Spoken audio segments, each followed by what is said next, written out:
વ્યાઘ્ર ચર્મ ધારણ કરેલા, કર્પૂર ગૌર, પંચમુખ, ત્રિલોચન, નીલકંઠ, વૃષારૂઢ હતા.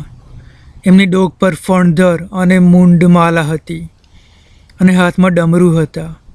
એમની જટામાં ગંગાજી હતા અને તેઓ જટા ઉપર ચંદ્રને ધારણ કરી રહ્યા હતા. એમના શરીરમાંથી દિવ્ય તેજ પ્રસરી રહ્યું હતું. જ્યારે દેવાંતક અને નરાંતક બંને ભાઈઓએ દેવાધિદેવ મહાદેવના દર્શન કર્યા ત્યારે આનંદનો અતિરેક થવાથી બંને ભાઈઓ આનંદથી નૃત્ય કરવા લાગ્યા. પછી બંને ભાઈઓએ એમના ચરણ કમલોમાં સાષ્ટાંગ દંડવત પ્રણામ કર્યા અને પછી એમની સ્તુતિ કરવા લાગ્યા. હે દેવાધિદેવ, મન અને વાણીથી પર તથા દેવોને પણ દુર્લભ એવા આપના મંગલમય સ્વરૂપનું દર્શન કરીને અમે ધન્ય થયા છીએ. સાથે સાથ અમારા માતા પિતા, પિતૃ અને વંશ પણ ધન્ય થયા છે. શેષનાગ કે સનકાદિક મુનિઓ પણ આપની સ્તુતિ કરવા સમર્થ નથી. આપ તો સર્વશક્તિમાન છો. આપ વિરૂપને સર્વાંગ સુંદર અને દરિદ્રને રાજેન્દ્ર પણ બનાવી શકો છો. આપ સર્વસમર્થ અને મહિમાવંત છો. હે કરુણામય, આપ અમારા પર કૃપા કરો. હું તમારા તપથી અને સ્તુતિથી પ્રસન્ન થયો છું, એટલે તમને અભિષ્ટ હોય એ વરદાન માગો, એમ ભગવાન શિવે કહ્યું. દેવાંતક અને નરાંતકે હર્ષથી ગદગદ કંઠે વરદાન માગતા કહ્યું, હે દેવાધિદેવ, હે જગદીશ્વર, આપ જો અમારા તપથી ખરેખર પ્રસન્ન થયા હો તો અમારા પર અનુગ્રહ કરીને અમને વરદાન આપો કે દેવ, દેવેન્દ્ર, અસુર, મનુષ્ય, યક્ષ, રાક્ષસ, પિશાચ, ગંધર્વ, અપ્સરા તથા કિન્નરોથી, શસ્ત્રોથી, પશુ, ગ્રહ, નક્ષત્ર, ભૂત, સર્પ, કૃમિ, કીટ તેમજ વનમાં કે ગ્રામમાં કે નગરમાં દિવસના કે રાત્રિના સમયે અમારું મૃત્યુ ના થાય. આપ અમને ત્રિલોકનું રાજ આપો અને આપના ચરણોમાં અવિચલ ભક્તિ આપો. ભગવાન આશુતોષ પ્રસન્ન થયા અને એમને યથેષ્ટ વરદાન આપતા કહ્યું, તમારી સર્વે કામનાઓ પરિપૂર્ણ થશે. તમે ત્રિલોક પર શાસન કરશો અને સર્વે પ્રાણીઓથી નિર્ભય થશો. આમ વરદાન આપી ભગવાન શિવ અંતર્ધાન થઈ ગયા. વરદાન પામી દેવાંતક અને નરાંતક બંને ભાઈઓ ઘેર આવ્યા અને માતા પિતાને પ્રણામ કરી ભગવાન શિવે આપેલા દર્શન અને વરદાનની વાત કહી. પિતા રુદ્રકેતુએ પુત્રોને ભેટીને કહ્યું, તમે બંનેએ તમારા જીવનને પવિત્ર કર્યું છે અને કુળનું ગૌરવ વધાર્યું છે. એ પછી રુદ્રકેતુ અને એની સતી પત્ની શારદાએ બ્રાહ્મણો અને તપસ્વીઓને આદરપૂર્વક ઘરે નિમંત્ર્યા. એમને પૂજા કરી સુસ્વાદિષ્ટ ભોજન કરાવ્યું અને બહુમૂલ્ય દક્ષિણા આપી. બ્રાહ્મણોએ એ બંને પુત્રોને આશીર્વાદ આપ્યા અને બ્રાહ્મણ દંપતીની પ્રશંસા કરતાં કરતાં પોતાના સ્થાને ગયા. ભગવાન ત્રિલોચન શિવનું વરદાન પામીને દેવાંતક અને નરાંતક અત્યંત શક્તિશાળી અને પરાક્રમી થયા. એક દિવસ દેવાંતકે બ્રાહ્મણોની ભક્તિભાવથી પૂજા કરી એમને દક્ષિણા આપી સંતુષ્ટ કર્યા અને એમના આશીર્વાદ મેળવ્યા પછી એણે એના ભાઈ નરાંતકને કહ્યું, ભગવાન શંકરના વરદાનથી હવે હું સ્વર્ગ પર વિજય પ્રાપ્ત કરવા જાઉં છું. તો મૃત્યુલોક અને પાતાળને જીતી લે. એક શુભ દિવસે શુભ મુહૂર્તમાં દેવાંતકે સ્વર્ગ પર આક્રમણ કર્યું. તે અમરાપુરીમાં આવેલા નંદન વનને નષ્ટ કરી નાખ્યું અને દેવોને પરાજિત કર્યા. ઇન્દ્ર સ્વયં એની સામે લડવા આવ્યો, છતાં દેવાંતક પરાક્રમ સામે એ ટકી ન શક્યો. ઇન્દ્રના અપરાજય વ્રજને એણે ખંડિત કરી નાખ્યો અને પોતાના પ્રાણોની રક્ષા કરવા ઇન્દ્ર ત્યાંથી ભાગી ગયો. સર્વે દેવો સ્વર્ગમાંથી ભાગી ગયા અને મેરુ પર્વતની ગુફાઓમાં સંતાઈ ગયા. તે કંદમૂળનો આહાર કરી તેઓ દુઃખી જીવન વિતાવવા લાગ્યા. અસંખ્ય અસુરો પૃથ્વી પરથી સ્વર્ગમાં પહોંચી ગયા. આ અસુરોને અને શરણાગત દેવોને દેવાંતકે અનર્ગલ ધન, અલંકાર અને આભૂષણો અર્પ્યા. તીર્થો અને જળાશયોમાંથી પવિત્ર જળ મંગાવવામાં આવ્યું. શંખ, ભેરી, દંદુભી અને મૃદંગ વાગવા માંડ્યા. ઋષિઓ મંત્ર પઠન અને સ્વસ્તિ વાચન કરવા લાગ્યા. ઇન્દ્રને હરાવનાર પરમવીર દેવાંતકનો સ્વર્ગના ઇન્દ્રાસન પર અભિષેક થયો. એ જ પ્રમાણે દેવાંતકે બ્રહ્મલોક અને વિષ્ણુલોક પણ જીતી લીધા. બ્રહ્માજી સુમેરુ પર્વત પર ભાગી ગયા અને ભગવાન વિષ્ણુએ લક્ષ્મી સહિત શ્રી ક્ષીરનિધિમાં નિવાસ કર્યો. દેવાંતકે સર્વત્ર પોતાના અધિપતિ નિયુક્ત કર્યા. અહીં પૃથ્વી પર પણ નરાંતકે અસુર સૈન્ય એકત્રિત કરીને પોતાની વિજય યાત્રાનો પ્રારંભ કર્યો. પૃથ્વીના કેટલાય પરાક્રમી પાર્થીઓ નિર્દય નરાંતકના હાથે હણાયા. જે રાજાઓએ પરાજિત થઈ એની શરણાગતિ સ્વીકારી એમને એણે માંડલિક બનાવી એમના રાજ્ય પાછા સોંપ્યા. જે રાજાઓએ યુદ્ધમાં મરાયા હતા એમના પુત્રોને એણે આશ્રિત બનાવી એમના પિતાના રાજ્યને બેસાડ્યા. જે રાજાઓએ નરકાંતકનો પ્રતિકાર કર્યો અને શરણાગતિ સ્વીકારી નહીં એમને રાજ્ય ભ્રષ્ટ કરી એમના સ્થાને એણે પોતાના અસુરોને નિયુક્ત કર્યા. પૃથ્વી પર નરાંતકે યજ્ઞભાગ અને ધર્મ કર્મ બંધ કરાવ્યા. અધર્મ, અનાચાર, અત્યાચાર વધવા માંડ્યા અને સદાચારીઓ અત્યંત પીડિત થયા. આમ સમુદ્ર પર્યંત ભૂમંડળ નરાંતકના અધિકારમાં આવી ગયું. અસુરોના આતંકથી પીડિત થઈને સમર્થ સત્યવાદીઓ અહીંથી સંતાઈ ગયા. ઋષિમુનિઓ પણ યજ્ઞ, સ્વાધ્યાય અને ધર્મની રક્ષા માટે અરણ્યોમાં અને પર્વતોમાં કંદરાઓમાં છુપાઈને રહેવા લાગ્યા. એ પછી નરાંતકે પાતાળ વિજયનો પ્રારંભ કર્યો. એણે અસુરોનું પ્રબળ સૈન્ય એકત્રિત કર્યું. એમાં માયાવી, કૂટનીતિજ્ઞ અને પરમ ધૂર્ત અસુરોનો એણે સમાવેશ કર્યો. અસુરો ગરુડનો વેશ ધારણ કરી પાતાળમાં નાગલોકોને ભક્ષ કરવા માંડ્યા. સમસ્ત નાગ પ્રજા ત્રસ્ત થઈ ગઈ અને નાગલોકમાં સર્વત્ર નાગનારીઓમાં ક્રંદન સંભળાવા લાગ્યા.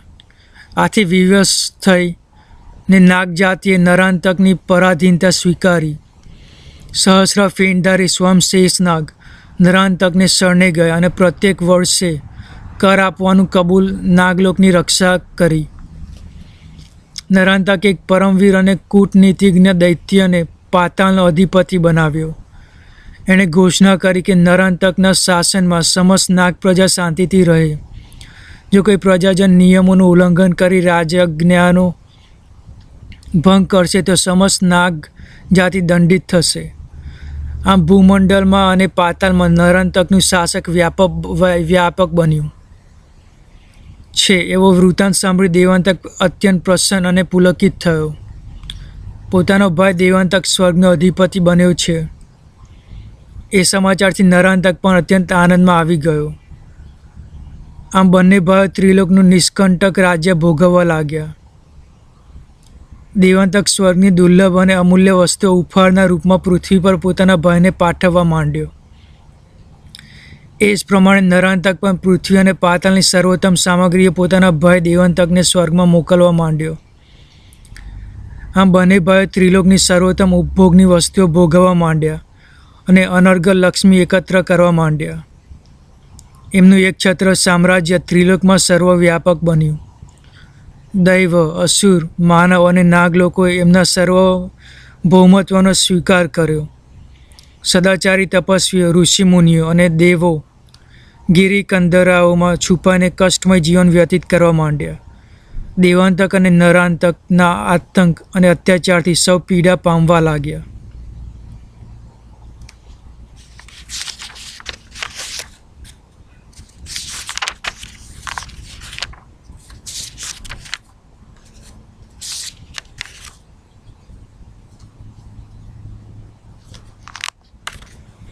ભગવાન મહોત્કટનું પ્રાગટ થવું. પૂર્વે મહામુનિ કશ્યપ નામના બ્રહ્માના માનસ પુત્ર હતા. તેઓ અત્યંત મેઘાવી, પુણ્યાત્મા, ધર્મશીલ, તપસ્વી, સંયમી, ત્રિકાલ જ્ઞાની અને જીતેન્દ્રિય હતા. એમને અનેક પત્નીઓ હતી. એમાં અદિતિ સર્વશ્રેષ્ઠ હતી. અદિતિ પરમ પતિવ્રતા અને સર્વે શુભ લક્ષણોથી સંપન્ન હતી. એ અત્યંત વિનમ્ર અને શીલવંત હોવાથી મહામુનિ કશ્યપને અત્યંત પ્રિય હતી. એ અદિતિની કુખે જ ઇન્દ્રાદિ દેવો અવતર્યા હતા. દેવાંતક અને નરાંતક દ્વારા પોતાના દેવપુત્રોના રાજ્ય પરાજય અને સ્વર્ગથી ભ્રષ્ટ થયાના સમાચાર સાંભળી અદિતિ અત્યંત દુઃખી થઈ ચિંતા કરતી હતી. એક સુયોગ્ય સમય જ્યારે મહર્ષિ કશ્યપ અગ્નિહોમ પૂરો કરીને પ્રસન્ન થઈ બેઠા હતા અને સર્વત્ર સુગંધિત યજ્ઞધૂમ વિસ્તરતો હતો, એ સમય પરમ પવિત્ર પતિવ્રતા અદિતિ પોતાના પતિના સાનિધ્યમાં પહોંચી ગઈ અને એમના ચરણોમાં પ્રણામ કરી નિવેદન કરવા લાગી,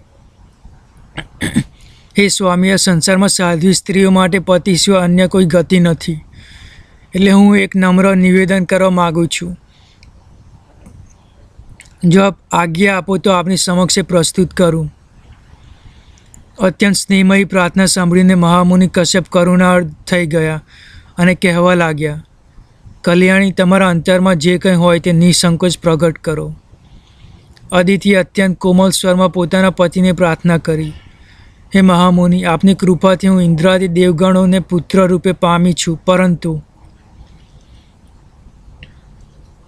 પરમાત્મા ચિદાનંદ ઈશ્વરો ય પરાત્પર યદા સ્વપુત્રતામેષ્યે તદા મેષ્યાત સ્થિરમ મન તસ્ય સેવામ કૃતુમિહે ઉપાયમ તત્ર મે વદ યેન સપુત્રતામેષ્યેત કૃતકૃત્યમ મનો ભવેત. પૂર્ણ પરાત્પર સચ્ચિદાનંદ પરમાત્મા જો મારા પુત્ર રૂપે અવતારે તો મારું મન સ્થિર થાય, એમની સેવા કરવાની કામના મારા મનમાં ઉદિત થાય છે.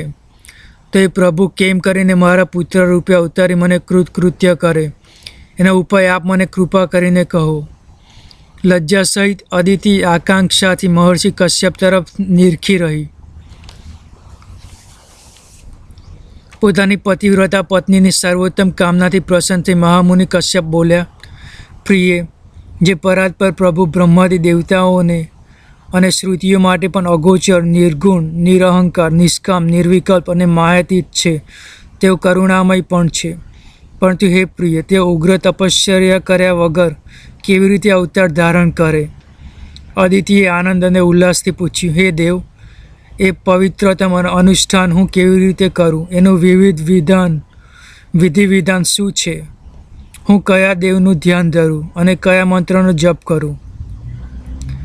મહર્ષિ કશ્યપે પોતાની પત્ની અદિતિને ભગવાન પરબ્રહ્મ વિનાયકના ધ્યાન, મંત્ર, ન્યાસ અને પુરશ્ચરણની વિધિ વિસ્તારપૂર્વક સમજાવી અને ભગવાન વિનાયકની ઉપાસના માટે પ્રોત્સાહિત કરી.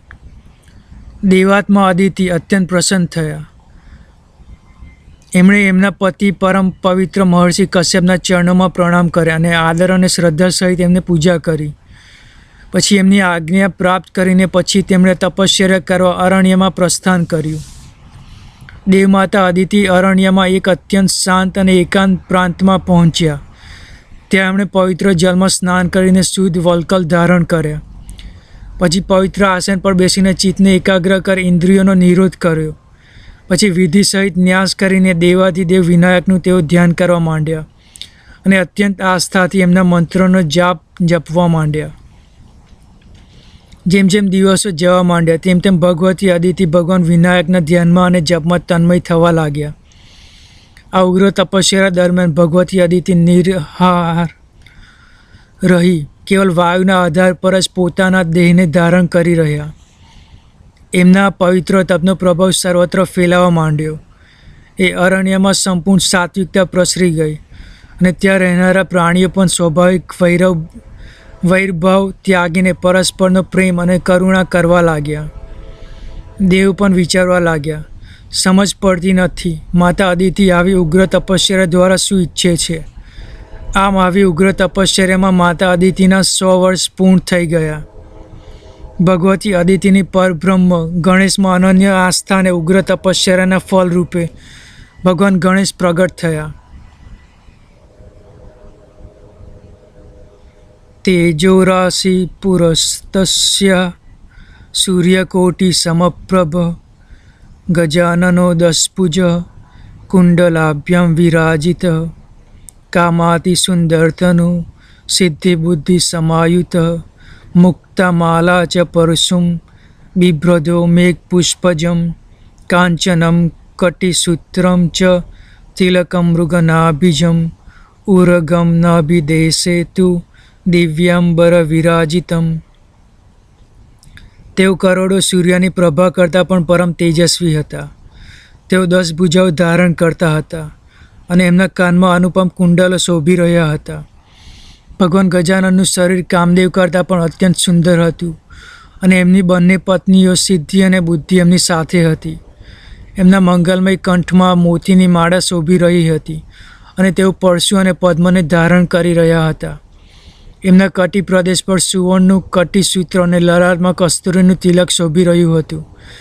એમણે નાભી પ્રદેશ પર સર્પરાજને ધારણ કર્યા હતા અને એમના મંગલમય શરીર પર દિવ્ય અંબરો શોભી રહ્યા હતા. પરશુ ધારણ કરેલા 10 ભુજ વિનાયકના પરમ તેજસ્વી સ્વરૂપને દર્શન કરતાં જ દેવમાતા તપસ્વી અદિતિ કાંપવા લાગ્યા. એમના નેત્રો બીડાયા અને મૂર્છિત થઈ ભૂમિ પર પડ્યા. માતા અદિતિને ભાનમાં લાવી ધૈર્ય અર્પતા ભગવાન વિનાયકે કહ્યું, હે માતા, તમે દિનરાત જેનું ધ્યાન ધરતા હતા અને જપ કરતા હતા તે હું તમારી સામે પ્રગટ થયો છું. હું તમારી ઉગ્ર તપશ્ચર્યાથી પ્રસન્ન થયો છું અને તમને વરદાન આપવા આવ્યો છું. તમે ઈચ્છિત વરદાન માગો. માં, તમારી સર્વે કામના હું પરિપૂર્ણ કરીશ. દેવમાતા અદિતિએ ભગવાન વિનાયકના ચરણોમાં પ્રણામ કરીને ગદગદ કંઠે કહ્યું, હે પ્રભુ, આપ જ આ જગતના સર્જક, પાલક અને સંહારક છો. આપ જ સર્વેશ્વર, નિત્ય, નિરંજન, નિર્ગુણ અને નિરાકાર છો. આપ જ વિવિધ સ્વરૂપે પ્રગટ થાવ છો અને વરદાન રૂપે સર્વસ્વ આપનાર છો. હે સર્વેશ્વર, હે સૌમ્યરૂપ પ્રભુ, જો આપ મારા પર પ્રસન્ન થયા હો તો હે દેવેશ, આપ મારા પુત્ર રૂપે અવતરી મને કૃતકૃત્ય કરો. ત્યારે આપની ભક્તિ થશે અને સજ્જનોનું પાલન થશે. આપ દુષ્ટોનો વિનાશ કરશો અને તેથી સામાન્ય જનોને કૃતકૃત્ય થશે. ભગવાન વિનાયક દેવમાતા અદિતિને વરદાન આપતા કહેવા લાગ્યા, હે દેવમાતા, હું તમારો પુત્ર થઈશ. હું સજ્જનોનું રક્ષણ કરીશ. ધરતીના કંટકરૂપ દુષ્ટોને હું વિનાશ કરીશ અને તમારી ઈચ્છાને પરિપૂર્ણ કરીશ. આમ કહી દેવાધિદેવ વિનાયક અંતર્ધાન થઈ ગયા. દેવાંતક અને નરાંતકના નિર્દય અને ક્રૂર શાસનમાં દેવો અને બ્રાહ્મણો અત્યંત ભય પામી સંકટ અને પીડા સહન કરવા લાગ્યા. દિન પ્રતિદિન તેઓ અધીર અને અશાંત થવા લાગ્યા.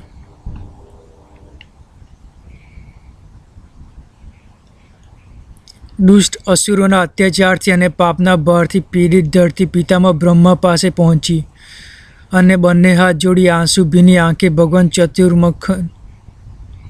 ચતુર્મુખને નિર્વિઘ્ન કરવા લાગી.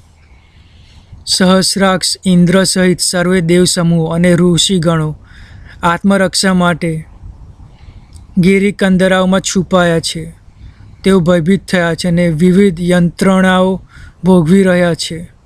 યજ્ઞ, ધર્મ, વ્રત અને તપ સગળું નષ્ટ થઈ ગયું છે.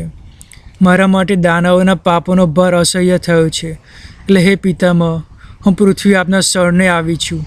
આપ દુષ્ટોનો વિનાશ કરો, નહીં તો હું વન, પર્વત અને સર્વે પ્રાણીઓ સહિત રસાતલમાં જતી રહીશ. ધરતીનું આવું ક્રંદન સાંભળી પિતામહ બ્રહ્માએ એને આશ્વાસન આપતા કહ્યું, હે પૃથ્વી, સ્વયં હું સમસ્ત લોકપાલ, ઇન્દ્રાદિ દેવાગણ અને ઋષિગણ સ્વાહા સ્વધા રહિત થઈ અત્યંત દુઃખી થઈ ગયા છીએ. હે દેવી, અમે સૌ સ્થાન, મંત્ર અને આચારથી લગભગ ભ્રષ્ટ થઈ ગયા છીએ. આ વિપત્તિમાંથી પાર ઉતારવા માટે આપણે સૌ એકસાથે ભગવાન વિનાયકની પ્રાર્થના કરીએ. તેઓ અવશ્ય આપણી રક્ષા કરશે. બ્રહ્માજીના વચન સાંભળી આદિદેવ વિનાયકને પ્રસન્ન કરવા બ્રહ્માજીની સાથે પૃથ્વી દેવગણ અને ઋષિમુનિઓ હાથ જોડીને એમની આર્ધ કંઠે સ્તુતિ કરવા લાગ્યા. નમો નમસ્તે અખિલ લોકનાથ, નમો નમસ્તે અખિલ લોકધામન, નમો નમસ્તે અખિલ લોકકારિન, નમો નમસ્તે અખિલ લોકહારિન, નમો નમસ્તે સુરશત્રુનાશ,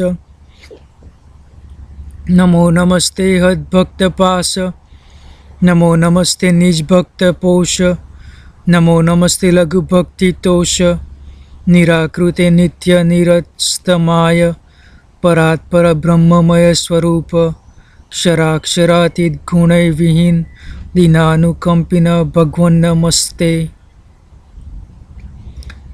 હે અખિલ સૃષ્ટિના લોકનાથ, આપને નમસ્કાર હો. હે અખિલ લોકોના નિવાસ સ્થાનરૂપ, આપને નમસ્કાર હો. હે અખિલ સૃષ્ટિના સર્જક અને સંહારક, આપને નમસ્કાર હો. હે દેવોના શત્રુઓના વિનાશક અને ભક્તોના બંધનના નાશ કરનાર, આપને નમસ્કાર હો. હે ભક્તોના પાલક અને એમની સામાન્ય ભક્તિથી પણ સંતુષ્ટ થનાર આશુતોષ, આપને નમસ્કાર હો. આપ નિરાકાર અને પરાત્પર બ્રહ્મ સ્વરૂપ છો. આપ ક્ષર અક્ષરથી અતીત અને સર્વે ગુણોથી રહિત છો. આપ દીનજનોના પર અનુકંપા કરનારા છો. હે ભગવાન, આપને વારંવાર નમસ્કાર હો. આમ દીનભાવે વારંવાર સ્તુતિ કરતા દેવો અને ઋષિઓ વારંવાર કહેવા લાગ્યા, હે દેવ, વિનાયક સંપૂર્ણ જગતમાં હાહાકાર વ્યાપી ગયો છે અને સમસ્ત જગત સ્વાહા અને સ્વધાથી રહિત થઈ ગયું છે. અમે સૌ અરણ્યમાં રહેતા પશુઓની જેમ મેરુ પર્વતની ગુફાઓમાં નિવાસ કરી રહ્યા છીએ. એટલે હે વિશ્વંભર, હવે આપ મહાદૈત્યનો વિનાશ કરો. આમ પ્રાર્થના કરતા દેવોએ એ સમયે મેઘ ગંભીર આકાશવાણી સાંભળી. હવે દેવેશ મહર્ષિ કશ્યપના ગૃહે અવતરશે અને અદ્ભુત કર્મ કરશે. તે આપ સૌને આપના પૂર્વ પદ પ્રદાન કરશે, દુષ્ટોનો સંહાર કરશે અને સાધુચરિત માનવોનું પાલન કરશે. આકાશવાણીથી આશ્વાસન પામી પિતામહ બ્રહ્માએ કહ્યું, હે ધરતી દેવી, તમે ધૈર્ય ધારણ કરો. મહાપ્રભુ વિનાયક અવતાર ધારણ કરી તમારા કષ્ટનું નિવારણ કરશે. એમની સહાયમાં સર્વે દેવો પૃથ્વી પર આવશે. સર્વે દેવો, ઋષિઓ અને પૃથ્વી સૌ બ્રહ્માજીના વચનોથી પ્રસન્ન થઈ પોતપોતાના સ્થાનોમાં ગયા. કેટલાક સમય પછી મહર્ષિ કશ્યપના પત્ની અદિતિએ ગર્ભ ધારણ કર્યો. એમના શરીરનું તેજ ઉત્તરોત્તર વધવા માંડ્યું. આમ 9 માસ પૂરા થતાં શુભ મુહૂર્તમાં મંગલમય સમય મહાભાગા અદિતિની સમક્ષ અદ્ભુત અલૌકિક પરમ તત્વ પ્રગટ થયા. તેઓ 10 ભુજાવાળા અને અત્યંત બલવાન હતા. એમના કાનમાં કુંડલ વિરાજતા હતા અને લલાટ પર કસ્તુરીનું તિલક શોભી રહ્યું હતું. એમના મસ્તક પર મુકુટ શોભી રહ્યો હતો. તેઓ સિદ્ધિ બુદ્ધિ સહિત હતા. એમના કંઠમાં રત્નમાલા વિભૂષિત હતી. એમના વક્ષ પર ચિંતામણીની અદ્ભુત પ્રભા લહેરાઈ રહી હતી અને એમનો અર્ધરોષ્ટ જપાકુસુમ સમાન અરુણ રંગી હતો. એમની નાસિકા ઊંચી હતી અને મનોહર ભ્રુકુટીથી લલાટની સુંદરતા વૃદ્ધિ પામતી હતી. એમની દંત પંક્તિ ઉજ્જવલ હતી અને એમના દેહની કાંતિ અંધકારને નષ્ટ કરતી હતી. આ મંગલમય શિશુએ દિવ્ય અંબારો ધારણ કર્યા હતા. માતા અદિતિ આ શિશુનું અલૌકિક સૌંદર્ય જોઈ ચકિત અને આનંદ વિહ્વલ થઈ ગયા. એ સમયે દિવ્ય શિશુએ કહ્યું, માતા, તમારી તપશ્ચર્યાના ફળ સ્વરૂપે હું તમારે ત્યાં પુત્ર રૂપે આવ્યો છું. હું દુષ્ટ દાનવોનો સંહાર કરીશ, સાધુ પુરુષોનું કલ્યાણ કરીશ અને તમારી કામનાઓ પરિપૂર્ણ કરીશ. આનંદ વિભોર થયેલા માતા અદિતિએ ભગવાન વિનાયક દેવને કહ્યું, આજે મારા અદ્ભુત પુણ્યનો ઉદય થયો છે. આજે સાક્ષાત પરબ્રહ્મ ગજાનંદ મારે ત્યાં પુત્ર રૂપે અવતર્યા છે. ખરેખર મારું એ પરમ સૌભાગ્ય છે કે જે પરબ્રહ્મ સચરાચરમાં વ્યાપ્ત છે, જે નિરંજન, નિરાકાર અને આનંદમય છે, એ સત્ય સ્વરૂપ પરમેશ્વર ભગવાન ગજાનંદ મારે ત્યાં પુત્ર રૂપે પ્રગટ થયા છે. પરંતુ હવે તમે આ અદ્ભુત અલૌકિક અને દિવ્ય સ્વરૂપનો ઉપસંહાર કરી સામાન્ય શિશુનું પ્રાકૃત સ્વરૂપ ધરી મને ક્રીડા કરતાં કરતાં પુત્ર સુખ આપો. એ જ સમય માતા અદિતિની સામે હુષ્ટ પુષ્ટ સશક બાળક ધરતી પર તીવ્ર કંદન કરવા લાગ્યો. એ શિશુના રુદનનો ધ્વનિ આકાશ, પાતાલ અને પૃથ્વીની દેશે દિશાઓમાં વ્યાપી ગયો. આ અલૌકિક બાળકના રુદનથી ધરતી કંપવા લાગી. વંધ્યા સ્ત્રીઓ ગર્ભ ધારણ કરવા લાગ્યા અને શુષ્ક વૃક્ષો નવપલ્લવિત થઈ ગયા. ઇન્દ્ર સહિત દેવગણ આનંદ વિભોર થઈ ગયા અને દાનવ ભયભીત થઈ ચિંતા કરવા લાગ્યા. મહર્ષિ કશ્યપની પત્ની અદિતિના ખોડામાં બાળક અવતર્યો છે એ જાણી ઋષિમુનિ, બ્રહ્મચારી આદિ આશ્રમવાસી અત્યંત આનંદમાં આવી ગયા. મહર્ષિ કશ્યપના બાળક અદ્ભુત અને તેજસ્વી હતો, સાથે સાથે અત્યંત બલવાન હતો. એના શરીરની માંસપેશીઓ સઘટ અને સુદૃઢ હતી અને એનું મુખ અત્યંત દીપ્તિમંત અને પ્રભાવશાળી હતું. મહર્ષિ કશ્યપે બાળકના સ્વરૂપને લક્ષ્યમાં રાખીને એનું મહોત્કટ એવું નામ પાડ્યું. તેજસ્વી મહોત્કટની ખ્યાતિ સર્વત્ર પ્રસરવા માંડી. એ સાંભળીને મહર્ષિ વશિષ્ઠ અને વામદેવ કશ્યપ ઋષિના આશ્રમે એના દર્શન કરવા આવ્યા. મહર્ષિ કશ્યપે એમને આસન અર્ધ અને પાદ્ય અર્પી આદર સહિત એમને પૂજા કરી અને એમને હાથ જોડી શ્રદ્ધામય સ્વરમાં કહ્યું, મારું પરમ સૌભાગ્ય છે કે આપ જેવા પરમ તપસ્વી મારે આંગણે પધાર્યા છે. આપ મને આજ્ઞા આપો, હું આપનું શું કાર્ય કરું. મહર્ષિ વશિષ્ઠે કહ્યું, મહર્ષિ કશ્યપ દેવર્ષિ નારદ દ્વારા આપના અદ્ભુત અલૌકિક પરમ તેજસ્વી અને લોકદ્વારક પુત્ર મહોત્કટના જન્મના સમાચાર સાંભળી અમે એના દર્શને આવ્યા છીએ. અમારું અહીં આવવાનું પ્રયોજન મહોત્કટનું દર્શન માત્ર છે. માતા અદિતિ તરત જ એમના પ્રાણપ્રિય પુત્ર મહોત્કટને લઈ આવ્યા. મહર્ષિ વશિષ્ઠે શિશુના હાથ પગ અને બાલ પ્રદેશને ધ્યાનપૂર્વક જોઈને બોલ્યા, આ બાળક સર્વે શુભ ગુણોને ધારણ કરે છે.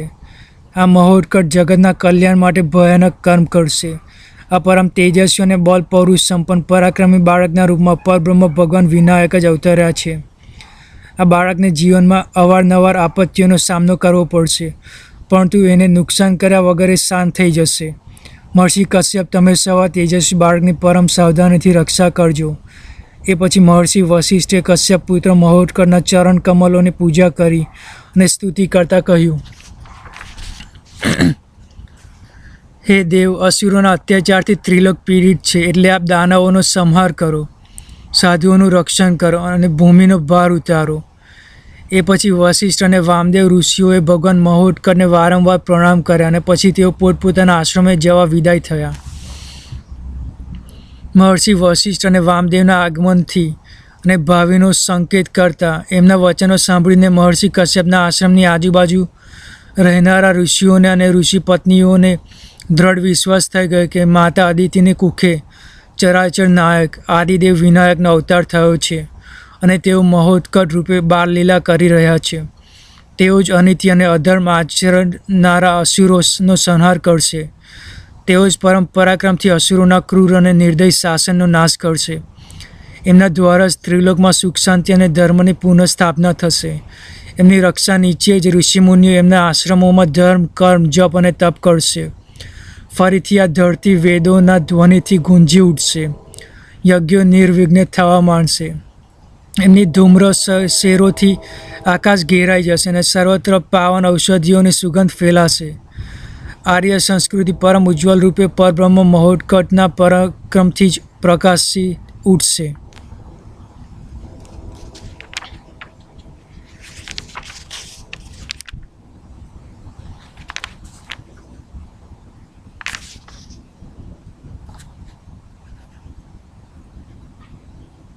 અધ્યાય 3 ભગવાન મહોત્કટની બાળલીલા.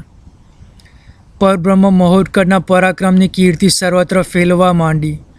કશ્યપ ઋષિના આશ્રમની સીમાઓ ઓળંગી એ સમાચાર દૂરદાંત અસુરોના નિવાસ સુધી પહોંચી ગયા. માતા અદિતિ જ્યારે ઉગ્ર તપસ્યા કરતા હતા ત્યારે જ દાનવોને શંકા તો થઈ જ હતી, પરંતુ પરાક્રમી મહોત્કટના પ્રગટ્યથી તો એમને દ્રઢ નિશ્ચય થઈ ગયો કે મહર્ષિ કશ્યપનો પુત્ર મહોત્કટ દાનવોનો શત્રુ થશે. એ દાનવકુળનું નિકંદન કાઢશે. મહોત્કટના આશ્રમમાં જ દેવતાઓ દાનવો પર આક્રમણ કરશે. એટલે અસુરોએ પરસ્પર પરામર્શ કરીને નિર્ણય કર્યો કે ઘાતક તરુનો અંકુર વિશાળ વૃક્ષ થાય એ પહેલાં જ એનો ઉચ્છેદ કરવો.